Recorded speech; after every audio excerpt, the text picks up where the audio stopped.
കുംഭമേളയെ കുറിച്ച് എന്തെങ്കിലും പറയാം? കുംഭമേള മഹാകുംഭമേളയല്ലേ ഇപ്പൊ നടക്കുന്നത്. മഹാകുംഭമേള എപ്പോഴും പ്രയാഗ്രാജിലാണ് നടക്കുന്നത്. 144 വർഷം കൂടുമ്പോൾ നടക്കുന്നതാണ് മഹാകുംഭമേള. പിന്നെ പൂർണ്ണ കുംഭമേള 12 വർഷം കൂടുമ്പോൾ. അത് എത്ര എണ്ണം ഉണ്ട്? എത്ര സ്ഥലത്ത്? അത് 4 സ്ഥലത്ത്. എവിടെ? പ്രയാഗ്രാജ്, ഉജ്ജയിനി, നാസിക്, പിന്നെ ഹരിദ്വാർ. ഓക്കെ. അപ്പം പൂർണ്ണ കുംഭമേള പക്ഷേ മഹാകുംഭമേളയാണ് പ്രയാഗ്രാജിൽ മാത്രം.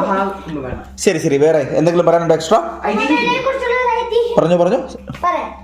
ഒരു ദിവസം പണ്ട് അസുരന്മാരും ദേവന്മാരും കൂടി ചേർന്ന് അമൃത എടുക്കാൻ വേണ്ടി പോകുന്നു.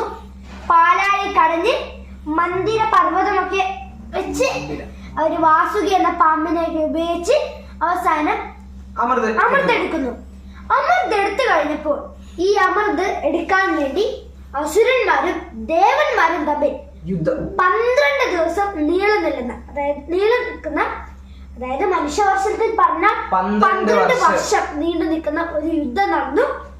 ആ യുദ്ധത്തിനിടയ്ക്ക് മഹാവിഷ്ണുവിന്റെ വാഹനമായ ഗരുഡൻ പറന്നു വന്ന് ഈ കുംഭത്തിൽ അമൃത എടുത്തുകൊണ്ട് പറക്കുന്നു.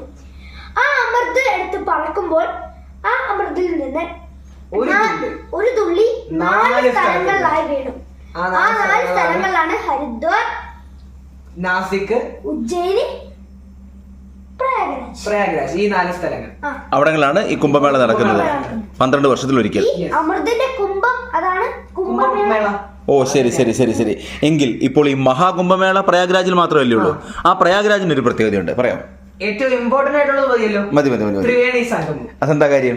അവിടെ 3 നദികൾ ഒന്നിച്ചു ചേരുന്ന സ്ഥലമാണ്. ഒന്ന് ഗംഗ, യമുന, പിന്നെ സരസ്വതി. 3 നദികളും ചേരുന്ന സംഗമം, ത്രിവേണി സംഗമമാണ് പ്രയാഗ്രാജ്. ഓക്കെ, അപ്പൊ നിർത്താം. എന്തെങ്കിലും എക്സ്ട്രാ ഉണ്ടോ?